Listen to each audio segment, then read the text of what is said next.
Roguelike Dolls, episode 12.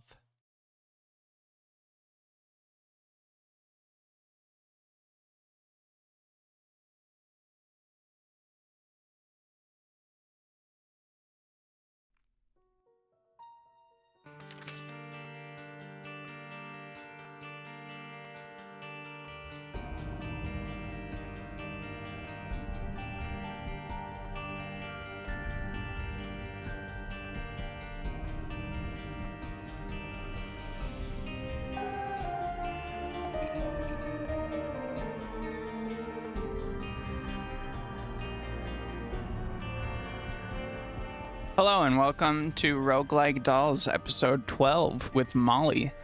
We are playing Binding of Isaac Repentance once again.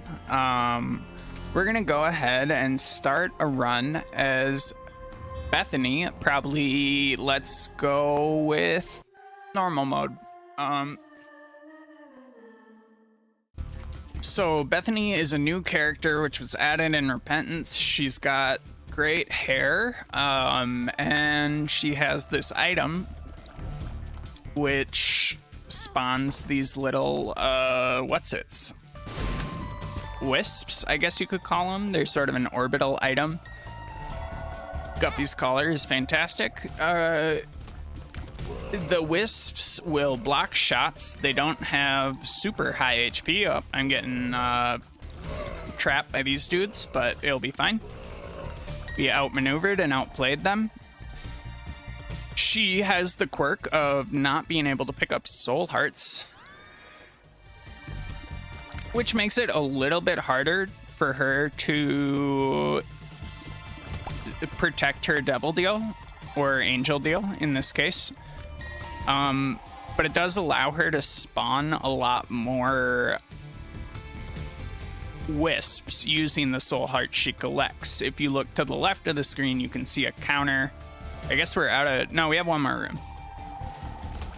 Doing a full clear just to get a look at her shop in case, you know. That was excellent.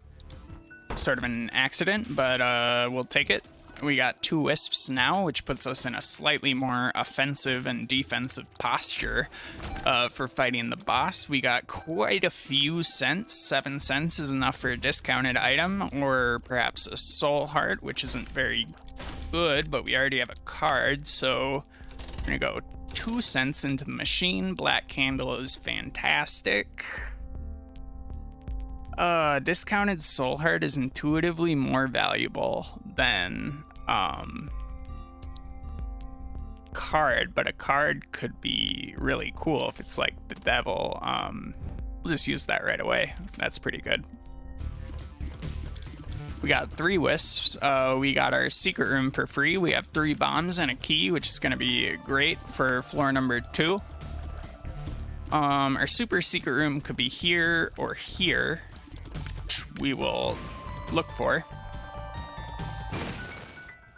Probably worth it. Definitely worth it. Wealth of Answers is a fairly powerful trinket which has a chance to spawn keys when you pick up money. So that kind of solves our key situation for the rest of the run. If possible, we would really like to preserve our chance of getting a devil deal or an angel deal. I haven't played Bethany very much, but I think she gets a angel deal on floor 2 maybe, or she has a chance. No, if she gets an angel deal at all, or if she gets a devil deal at all, it will be an angel deal on floor 2, and then I think if she rejects it, she can get a devil deal. Which we will not be rejecting it on the account that it's free, and we will take free stuff. That's just fine. That takes a lot of pressure off of us. We could actually take some damage intentionally and get into our boss trap room right there. If we can get a couple of health on the ground, I'll feel really good about doing that. Not a tremendous item. It attracts consumables to us.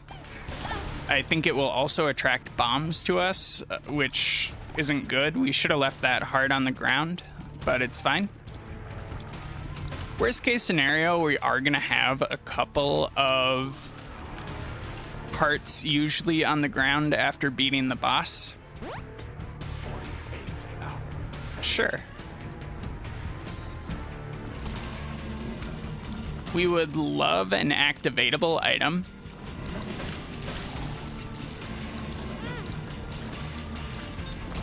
Preferably one with a very low cooldown. Going here first.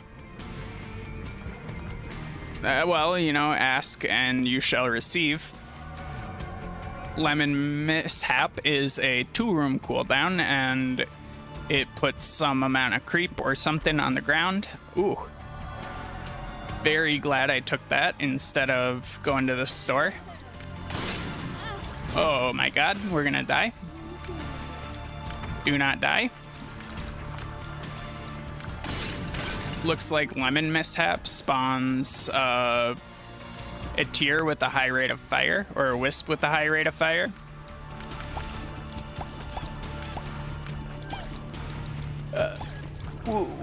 The wild card is here. Yeah, we might die, right? We can get into our store. Maybe it has a red heart. It's cowardly, but we are gonna go backtrack for it instead of just going into the boss room and immediately dying. All right, let's think about this. So we're gonna raid this. All right, that wasn't like great, but geez, there's like no chance we get. All right, so that's not our secret room. That's not our secret room.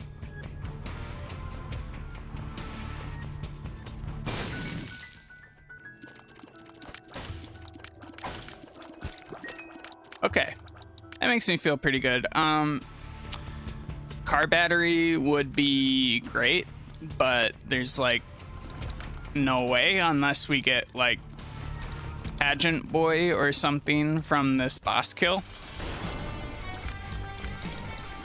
Haunt is a pretty prickly customer. Easy boss to take damage from. I think we want a couple more wisps. I think we can get value out of it. He'll charge if you stand sort of parallel to him, but he is susceptible to knockback effects. All right, so we got a damage up, range up. Excellent. We're not gonna cry over the car battery, and we're also not gonna try to bomb 15 cents out of our donation machine. It's just very unlikely that two bombs will get us up to 15 cents on that floor. So not panicking about it. It looks like these orbitals are giving us a little bit of like a creep on the ground, which hopefully does damage to enemies. If we can get enough money, we want that, because that's like a game winner right there. It's controversial, but I would say that it's better than car battery for us. 4.5 volt gives us damage, or not damage. It gives us, well, in effect, it will give us quite a bit of damage, but it gives us charge from damaging enemies. Meaning that, you know, during a boss fight, we could end up using our item multiple times, which is good because we're losing these whiffs like all the time.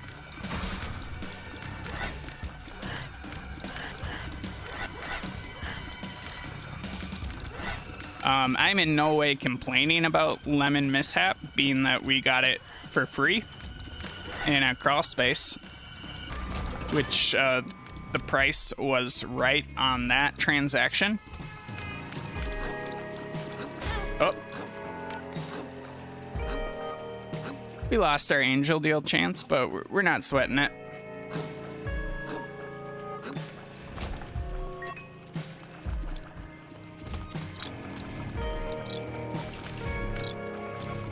So our strategy here is sort of like I guess like a bullfighting strategy. We kind of get them to charge and then sidestep them slightly and kill them with the spear.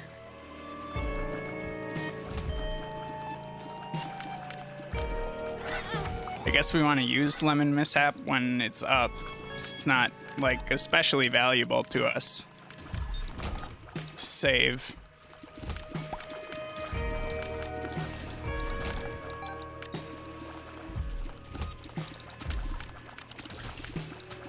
Okay, once again, we kind of got interrupted in our rant about professional motorcycle racing. And I know that's not why you're here, that's not what you're interested in, but it is what I'm interested in talking about.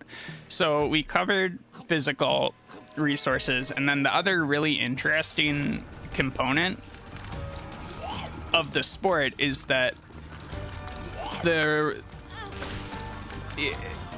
bikes aren't that different. Like, yeah, some bikes are a little faster, but ultimately, like, they're all capable of going pretty dang fast. One of the sort of big things that riders have to focus on while they're going, what does this do? That will make this somewhat unplayable, so we're not going to take it. If we had a tier effect that even sort of, we'll just go with that. To save a little bit of time. We do want to get our item room. So yeah, the riders have to like ride on motorcycles, as you know, which is a pretty dangerous activity overall in the grand scheme of things that humans do. Tears up is good. We're just gonna use that. And you know, they get into sticky situations from time to time. I'm not talking about like crashes, but they'll have like obviously the crashes are real bad. I almost forgot about 4.5 volt, which is probably the most important thing on this floor. Easily worth bombing for. I'll take one of those.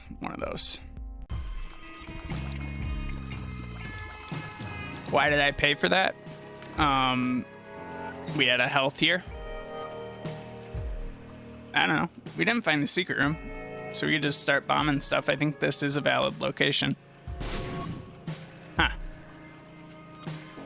That one's probably not it.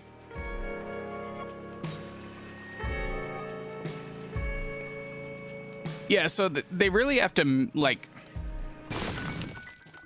once the nerves go in these races, they're like, it's like as bad as something physically being wrong with the bike. There's like nothing you can do. They're braking a little bit earlier. They're not pushing quite as hard. They're not being quite as aggressive. And there's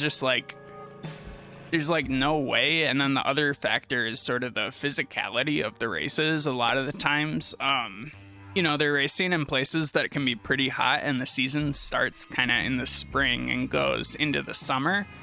And the track temperature for these bikes, I take it back, the magnet is quite good. We have unfairly maligned it.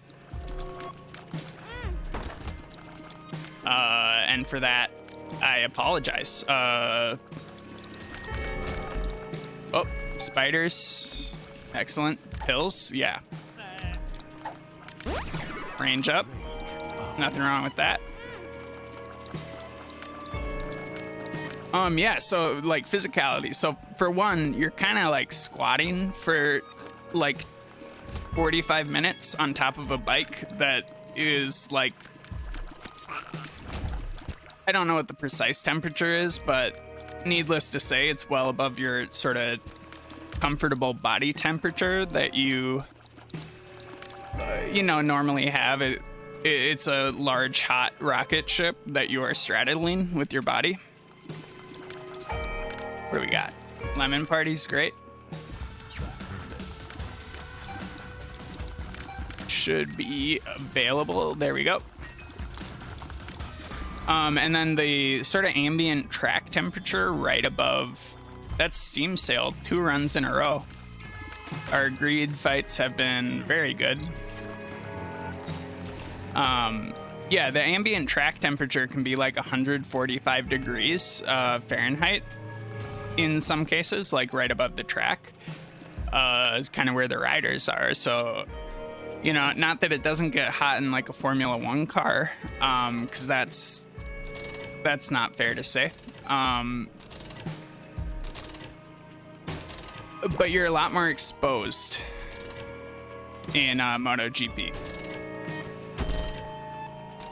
So, like between those kind of elements of the game, or of the sport, it gave me a much like greater appreciation for what was going on while I was watching it, and like why I should care. We're just gonna keep going, and the reason is, all right, tears down is bad, but we're not panicking. My hope is that we can get $1. All right. If we can get $1, it will unlock Kane, which is one of our kind of long-term goals. Another way to unlock Kane would be simply not spending all of our fucking money in every fucking run at every possible opportunity. But I don't want to do that. Because I think that's kind of a boring way to play. I mean, I could do it once and then we'd have Kane and then we'd never have to do it again in the history of the world, but oh geez, I'd really rather win $1, because eventually, I mean, if we're going for the achievement to like much higher energy cost but a way better item. Okay.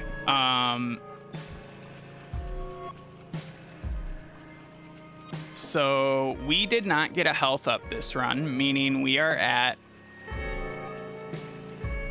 we're at 3 health total. I don't want to take any of these yet. So first order of business is run around here and go into this room. Then it's fight these clowns without getting hit. Use a justice card. Actually, getting hit wouldn't have been so bad there. We want this nickel. All right, we're gonna keep moving. Oh, no. We're leaving the health on the ground. Then we're gonna go use the temperance machine. Oh, hello. That's fine. We don't have a P on the floor yet, so we're gonna be careful. We don't have a P yet, which tells us we're at least 1 heart. We're gonna keep an eye on that. We have a P, which tells us we are at half of 1 heart. We're gonna kill our temperance machine, get back up to 1 heart total, so that we don't, like, for sure die in this room.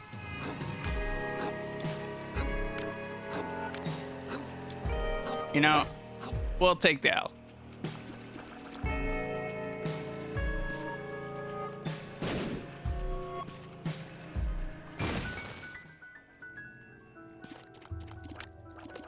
Got a couple of bombs. Okay. Blow up some of these guys. Got a couple of spiders.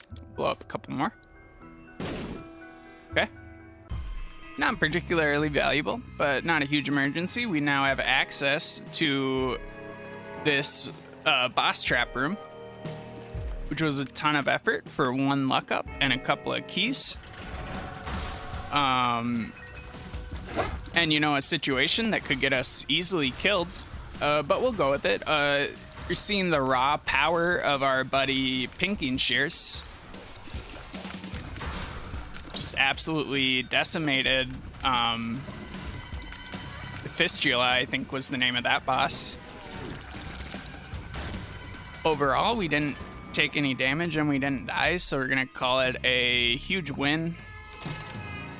We're gonna keep on searching for this dollar, despite my critics saying that it does not make for good content.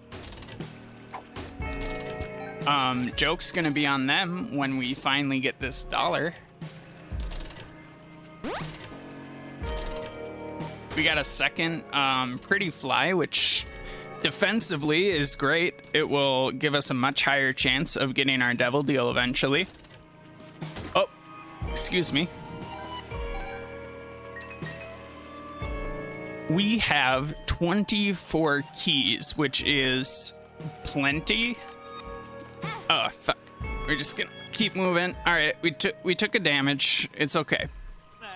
I found pills. 24 keys is like an absolute large amount of keys in this game. Your relative key scale, I think, like anything above 10 is you're in a pretty safe spot.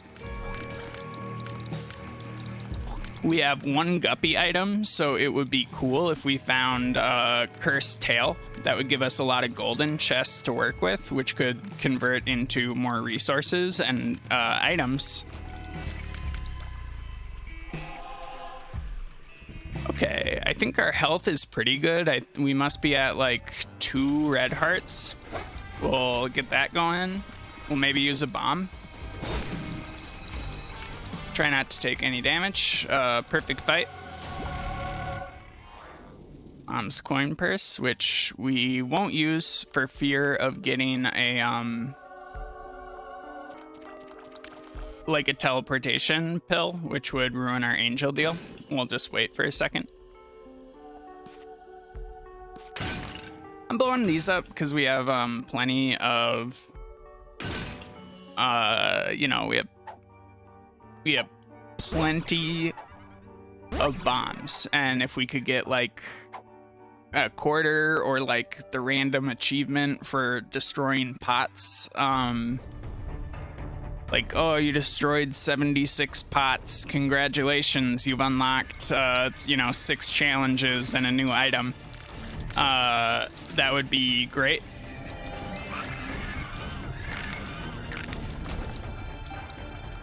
All right, between our orbitals and our pretty flies, we have a decent defensive build going. This item we just picked up is Monstrance, which I think in the Catholic tradition. All right, how hard can we go on this guy? Is this range? Yeah, we'll take that range up. We can go reasonably hard. So we have a full health pill. Yeah, that was definitely worth it. I think Consume Thy Enemy is at least a trinket that I don't usually take. I usually opt for almost any other trinket, but that was Afterbirth Plus strategy where health didn't matter and you kind of could do whatever you wanted. I think it could be beneficial on this run. Occasionally, I think when we kill enemies, it might be something like every 15 enemies, we're gonna get a heal. We have the bombs for it, so we're gonna continue our search for magic mushroom.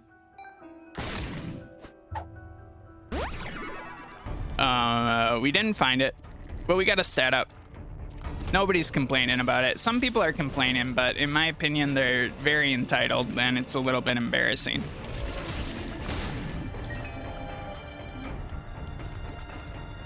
Entitlement as a concept is like funny. I think you hear a lot of people use the word entitlement sort of negatively, like people are entitled is like a bad thing that you could say about them, or at least like in American politics, it's kind of like an insult to call somebody entitled. Hierophant, not a strong defensive get for us, but it does allow us like a full energy for this item, which we'll use because these haunts are threatening.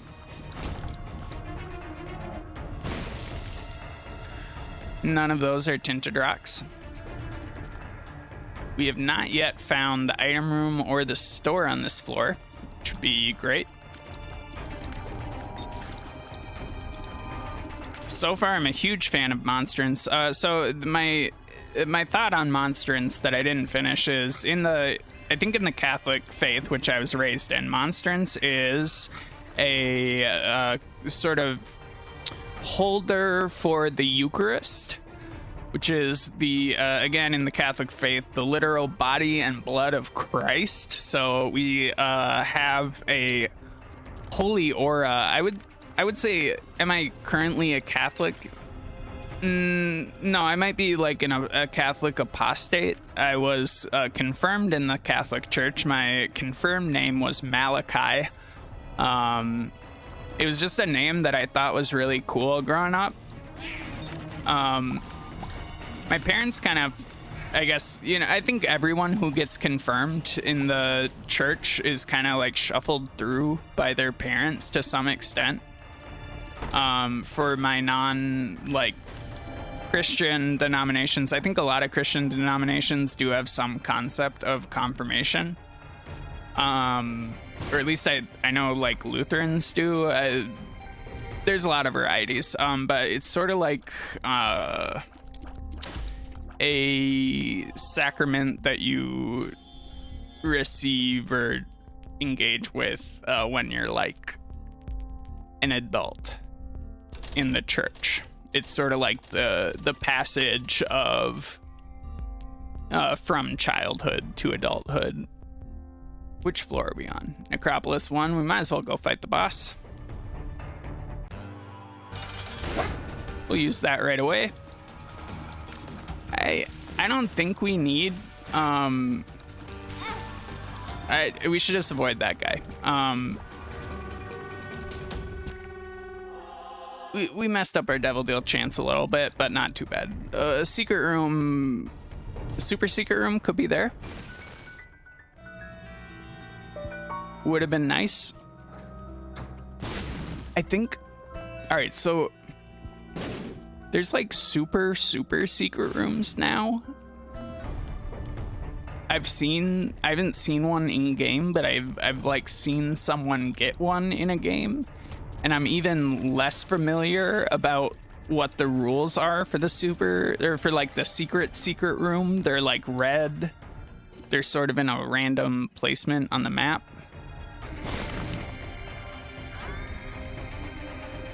Okay, so we're gonna get flies when we take damage.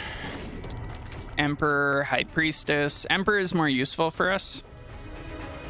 We're not in contention for boss rush, so we don't really have to worry about it, but Emperor will be able to get us to the boss in Womb 1 in an expedited manner.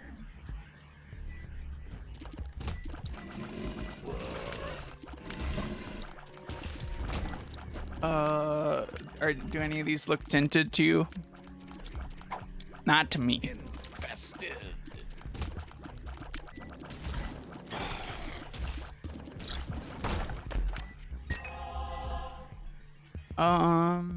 Okay. We don't have a bomb. Fuck. But that is the secret room. So this is pretty big brained. There's like no reason to be this big brained. I think if we could get a bomb, that would be nice. I don't want to pick up this health quite yet. All right, we can't get a bomb, so what I'm thinking is we still don't pick up this health yet. We take an additional damage, and we get into our mob trap room, which is a fantastic item. Blue mushroom is an HP up, which by virtue of not being able to get soul hearts, HP ups are pretty important for this character and their welfare.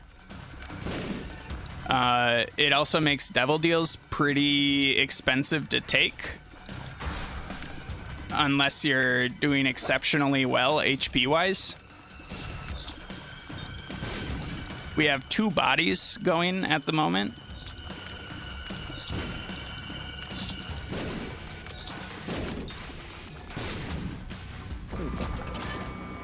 Super. We got our first payout. Little larva gives us flies when we encounter poop. Because it was an HP up in that room, it's not as important to get back into our secret room to get that health. We preserved it in case we needed it. But we're doing okay health-wise. This should not be too bad of a fight with our AoE that we're capable of dealing. Yeah, so I would say that I'm an apostate from the Catholic Church. I'm not in good standing as a as both like sort of a trans person and a agnostic kind of atheist type. I think Gnostic atheism is pretty indefensible as a epistemic position. I know people are like, oh well, there's lots of things that I don't believe in because, you know, tremendous claims demand tremendous evidence, but I'm like a little bit more convinced that maybe something about, like, you know, life and the beautiful subjective experience and all the art and good things about existence, you know, perhaps, you know, could be the product of design or beneficence of a creator. I don't necessarily believe that that's true, but I'm not so I guess I'll say arrogant to think that it's impossible and that, you know, that's just absolutely not the case. Additionally, I don't think the function of religion is really an epistemic question. It's a social one.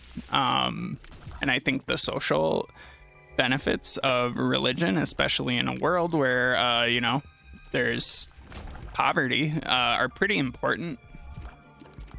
We get a lot out of it. Not that I'm a person who attends any church, non-denominational or otherwise. I just feel like there's a lot of like throwing the baby out with the bathwater sometimes. I think like maybe not in to the extent that it was true back in like, you know, 2005 or so. I think like that era was especially bad. Fantastic. We got some pills. I think a lot of the sort of atheist discourse around that mid-2000s George Bush era world was extremely, that's devastating, extremely Islamophobic and bad. Not to throw atheists under the bus. I think like everyone was doing, or not everyone in the whole world, but a lot of people in America were doing a lot of, had very Islamophobic attitudes in the mid-2000s. Not that it makes it any better. I just think there was a special brand that was popular among sort of edgy atheists of that era. So it, you know, it was kind of an aesthetic that wasn't meaningfully different. I would say I left the church when I was in my my kind of teenage years. I sort of fell out of the faith. But it wasn't so much the like epistemic relationship between like, oh, well, does God really exist? Blah, blah, blah. Is this important? It was more of the idea that I perceived there to be sort of this unearned air of superiority among the kind of the culture of Catholicism that I was raised in. It's like they sort of had an opinion that they were better than everyone else, and like especially my mom. It just sort of was like, it just had an arrogance about it that I was not a huge fan of. And it's like, we're not somehow apart from humanity or, you know, sin or any other thing that would merit this level of, you know, detachment from the world. It's like, I don't know how they got from whatever their conception of the gospel was to a version that made them feel superior. I think you've made a huge mistake if that's your takeaway from, you know, the gospel of Jesus Christ. But there was just a lot of anti, like, LGBT, a lot of anti women attitudes. There was a lot of even anti-poverty attitudes, which is ironic considering, you know, I grew up in a house of 9 people, and it was a house that my parents owned. They built it in the like late 80s. That was a kind of risky maneuver, but there was hearts here, so I wasn't going into it without my eyes open. You know, they own their own house, and they eventually were able to pay it off due to some money that was kind of earned through a lawsuit, which was another messy family affair. But for the majority of my childhood, I think our like kind of family income was in the neighborhood of like $50,000-ish for most of the 2000s, except for a while my dad was unemployed, so I believe you know, my mom was working at the bullet factory in Anoka, Minnesota. We had like actually all like federal cartridge products are manufactured in Anoka, Minnesota, or I think, I'm not sure if there's a second federal cartridge in America, but yeah, she was a bullet manufacturer, and I think that job maybe paid $30,000 a year.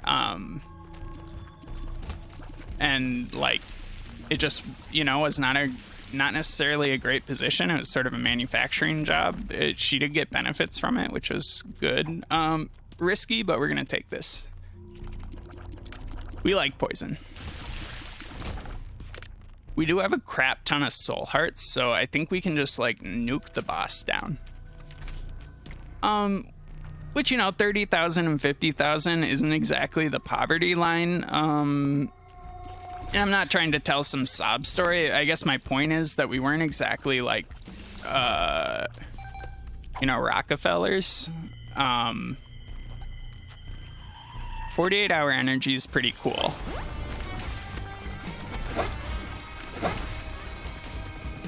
We'll just keep doing that. And now I won't use any of my soul hearts on this boss. Try to do sort of a run by to get them to aggro. You got to get them pretty close to get them to latch on. Yeah, I mean, it's like, it's not that much money, but it's not that bad. I think the answer here is, this is the boring one, and it's like the best, but I enjoy the sound that Holy Mantle makes, so we're gonna go ahead. Or not, we enjoy the sound that Holy Shot makes. I think it's profoundly enjoyable. And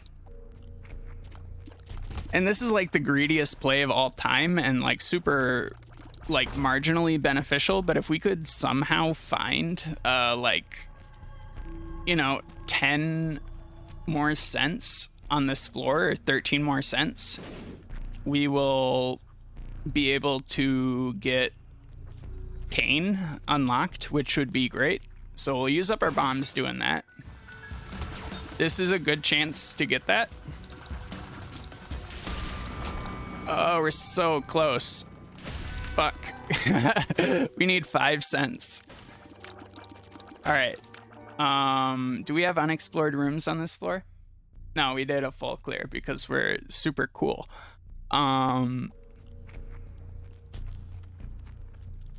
Hello? No. We're gonna go down to the next floor. We're gonna do a small amount of exploring because we would yes, we're gonna do almost no exploring. I think we can get our 5 cents from killing these two. Yeah, there we go. We unlocked Kane. It was kind of a long-term goal, but we're glad to see it. We're gonna go to town on this guy because he can give us 2 charges, and sometimes he drops either a battery item or Jacob's ladder, which I think is really fun. I'm sorry there's been kind of a lot of gambling in this episode. We had some early game objectives. This item doesn't do anything for us right now or ever, but it was kind of, you know, it's fine. We're just gonna pop that like 11 times. Oh, geez. Come on.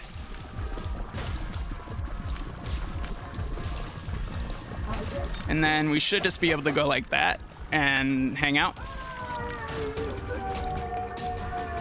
Wonderful. We have killed Mom's heart once again. Thank you so much for joining me. Oh, look at the blood fountain. Incredible. Thanks for hearing me ramble about Catholicism. I have a lot more thoughts about the epistemology and social relationship between myself and Catholicism, so tune in for that on a different episode. Like and subscribe, leave a comment. What was our question from last episode? You know, I have so much depression that I'm not forming long-term or short-term memories, so if somebody could be an absolute doll and like copy forward our question from last time with their answer so I can remember it, that would be fantastic. Thank you for joining us. Subscribe, be my best friend IRL, and see you later.